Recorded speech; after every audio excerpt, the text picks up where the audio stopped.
পরীক্ষায় বেরিয়ে মানে ভোট প্রচারে বেরিয়ে রীতিমতো হুমকি দিলেন বিষ্ণুপুর লোকসভা কেন্দ্রের তৃণমূল প্রার্থী সুজাতা মণ্ডল। তৃণমূলকে যে অঞ্চল থেকে ভোট দেওয়া হবে সেই অঞ্চলেই কাজ হবে, যেখান থেকে ভোট আসবে না সেখানে কোনো কাজ হবে না। রীতিমতো হুমকির রাজনীতি শুরু করেছেন তৃণমূল প্রার্থীরা। ভোটটা দেওয়ার সময় বড় ফুলে বলি, তোমরা তখন ভোট দেওয়ার সময় তখন বড় ফুলে দিচ্ছ, আর যাওয়ার বেলায় বলছো ছোট ফুলকে দাও। দেখো মাসি, আমি এবার ক্লিয়ার কারেন্টি কথা বলে যাচ্ছি। যদি এবার এখান থেকে ভোট না আসে, এবার আমি একদম ক্লিয়ার কাট বলছি, তাতে মিডিয়া থাক যে থাক আই ডোন্ট কেয়ার।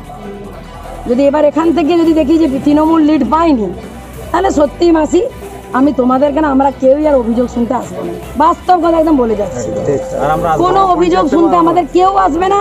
তোমরা বিজেপির সঙ্গে বুঝে নেবে, কারণ এখানে বারবার বিজেপি জিতবে আর আমরা কাজ করব, এটা হতে পারে না।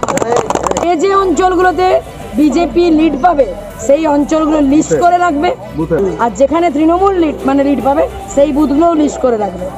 আমরা যেখানে তৃণমূল লিড পাবে আমি সেখানে জান দিয়ে রাতের অন্ধকারও কথা শুনতে, এখানে তৃণমূল লিড পাবে না, সেখানে আমি তো দূরস্থ, আমার কোনো কর্মীদের কম। সুজাতা মণ্ডলের এই হুমকির রাজনীতির বিরুদ্ধে বিষ্ণুপুরেরই লোকসভা কেন্দ্রের বিজেপি প্রার্থী সৌমিত্র খান কি বললেন শুনুন। বিষ্ণুপুর লোকসভায় তৃণমূল কংগ্রেসের যিনি প্রার্থী হয়েছে তার বক্তব্য, তার কথাবার্তার চলন আপনারা বিচার করুন।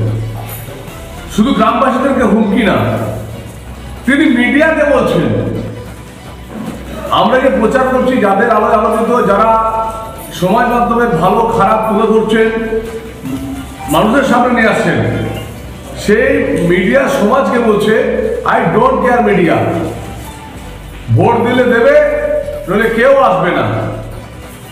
আমার সেটাই সত্যি কষ্টের যে আমি তো 10 বছর ধরে সাংসদ আছি, 3 বছরে বিধায়ক আছি, কোনো মানুষ তো বলতে পারে না যে ভাই যে আপনার কাছে কোনো কাজ পাইনি। এত বেপরোয়া কেন? বিষ্ণুপুর লোকসভার মানুষের আদৌ ভালো করবে?